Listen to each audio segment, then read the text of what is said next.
Parce que d'habitude, elle est toujours de très bonne humeur. Là, on l'entendait plus, elle n'était pas endormie. Elle écoutait avec beaucoup d'attention son ami Philippe. J'étais captivée. Et puis à un moment donné, sans une plaisanterie sur les antisèches, elle me fait comme ça.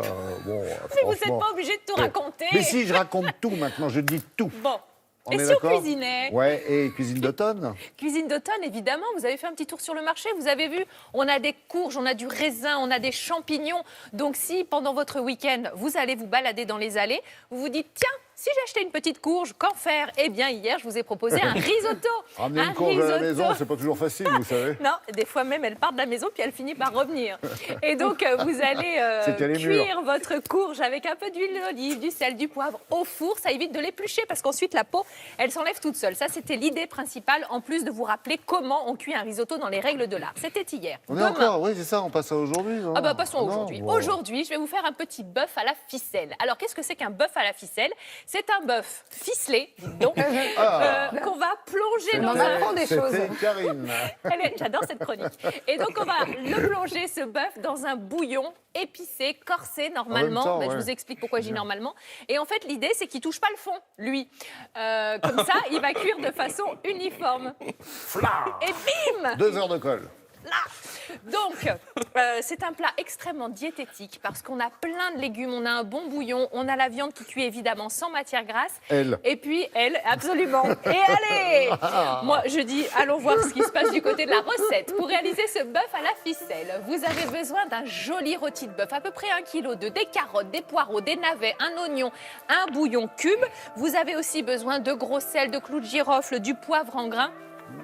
Il n'y a pas beaucoup de prépa, il faut juste tailler les légumes finalement et après tout va cuire dans ce bouillon. Alors, le bouillon, on a une grande capacité d'eau, on a mis un petit bouillon cube et on va mettre tous les légumes à l'intérieur. Donc ça va donner du goût à nos bouillons et ça va les cuire comme ça, tranquillement. Donc les carottes, on les taille en biseau pour qu'elles libèrent plus de goût. Tiens. Si vous les coupez droite, ça libère moins de goût puisque la surface de coupe est plus petite. Donc en biseau, on va diffuser plus de goût. Pareil Comme les fleurs coupées, exact. Non mais avec Philippe, je vous le dis, on est en train de préparer une chronique commune. Donc carottes, on va manger des fleurs. Poireaux, mais elles sont magnifiques les fleurs comestibles. On va ajouter donc poireaux des navets, aussi, en biseau, en biais, tout en biseau, tout ce que je peux biseauter, je biseaute. Ah ça c'est vu, ouais.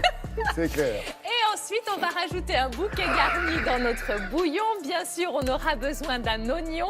On va bien éplucher cet oignon et on va mettre aussi des petits clous de girofle. Voilà, pour bien sûr parfumer.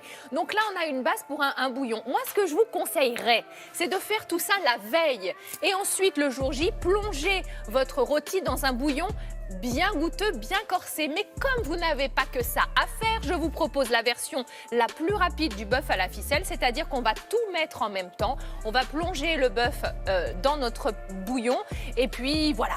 Pourquoi pas? Parce qu'on a plein de choses sur le feu, c'est le cas de le dire. Et donc, on n'a pas forcément le temps, la veille, de commencer à faire le bouillon. Le lendemain, de mettre le bœuf, on n'en sort plus. Donc, ce bœuf, on va prendre une petite ficelle. Comme il est déjà ficelé lui-même, on va mettre un bout de ficelle de chaque extrémité, un bout de ficelle également au milieu. Et on va l'accrocher à la cuillère. Je vous rappelle qu'on fait un bœuf à la ficelle. C'était la séance bricolage. Exactement, c'est mes vieux cours de On va faire une chronique aussi bricolage ensemble. Voilà. Et pourquoi vous Et on télétransporte le bœuf. Je pensais que vous alliez le mettre sur les anses, puisqu'il est quand même bizarre votre... Non, alors j'ai essayé, mais j'ai eu des problèmes. C'est un rôti à porteur. C'est un rôti à porteur. C'est qu'il rentrait pas dans les anses. Bon, enfin bref, il se mourir. peut que vous ayez une petite mousse qui revient. Bah, vous écumez avec l'écumoire, forcément. Vous laissez reposer votre viande une fois que vous la sortez du bouillon avant de la couper. C'est à peu près 8 minutes de cuisson par 500 grammes de viande, voyez-vous. Alors après, ça dépend. Si vous l'aimez plus cuite, vous mettez ça plus longtemps. Et alors là, vous allez me sortir les petits oignons vinaigrés, les cornichons, la moutarde, le gros sel et vous allez vous régaler. On a vraiment quelque chose de sain, qui a du goût et qui réconforte parce que les températures baissent, ça ne vous aura pas échappé. Et donc, on commence à avoir envie de plats mijotés, de pot-au-feu, de choses comme ça. Ça arrive tout doucement, mais sûrement dans les cuisines. Bravo. Des questions? Non, on voulait juste vous faire un big bisou. Oui, oh, c'est mignon. Vous faire un gros bisou. Et demain, on parle de quoi? Il y a un cake, non? Oui, il y a un cake. Alors, le cake, ce qui est chouette, c'est qu'on va mettre les poires entières, puisqu'on est dans la saison avec des poires. Avec de la ficelle? Non, pas de ficelle. Avec les pépins? Oui. Les poires, ouais. Bah et puis, oui. et puis tant qu'il y a de la vie, il y a des Mais on poires. lui coupera les fesses. Voilà, c'est ça. Bon, allez, enchaînons, parce que là, on Bah, c'est bien tout ça. file un mauvais coton. Mais non, tout va bien, merci beaucoup.